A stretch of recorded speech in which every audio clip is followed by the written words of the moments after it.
श्रीराम समर्थ.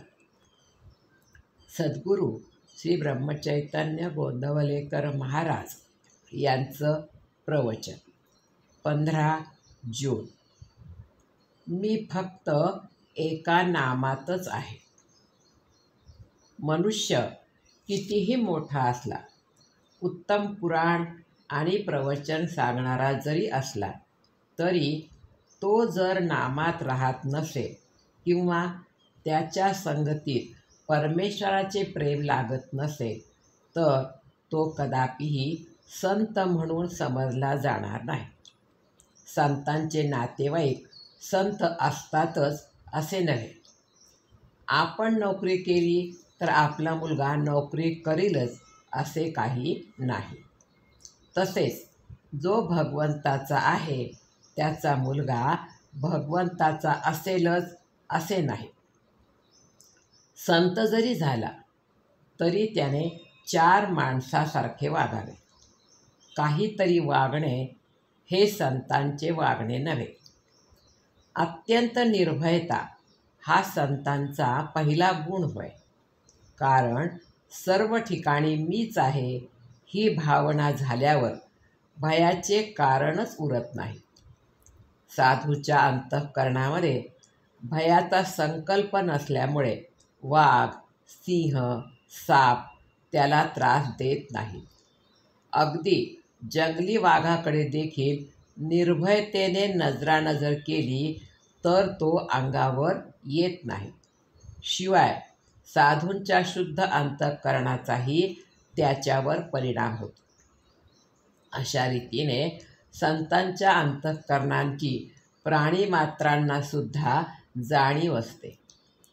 अशा संतांचा सहवास मिळणे ही फार भाग्याची गोष्ट आहे.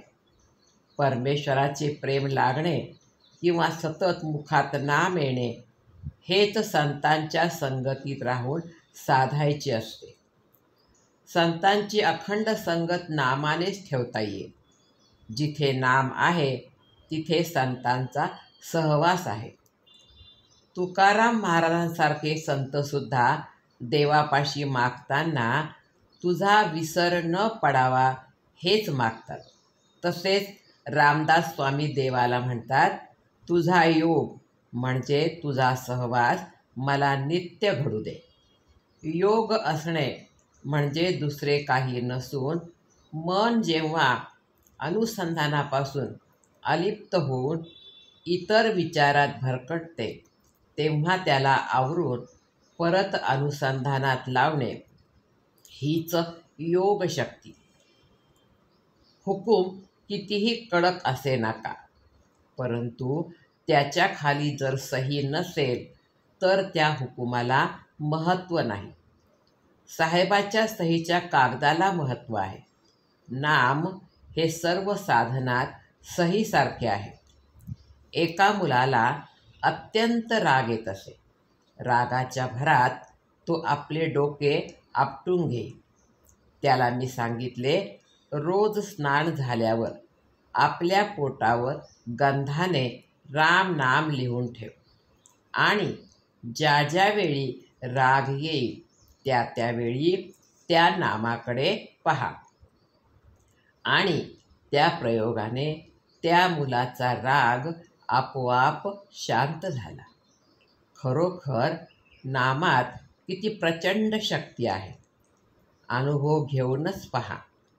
मी आजपर्यंत सर्वांना नामच सांगत आलो आहे. मी इथे नाही, मी तिथे नाही, मी गेलो नाही, मी जात नाही, मी फक्त एका नामातच आहे. ज्याच्याजवळ भगवंताचे नाम आहे त्याच्या मागे पुढे मी आहेच. आजचे बोधवचन. तुम्ही भगवंताचे नाम घ्यावे या पलीकडे सत्य सांगतो मला कसलीही अपेक्षा नाही. जानकी जीवन स्मरण. जय जय राम. श्रीराम समर्थ.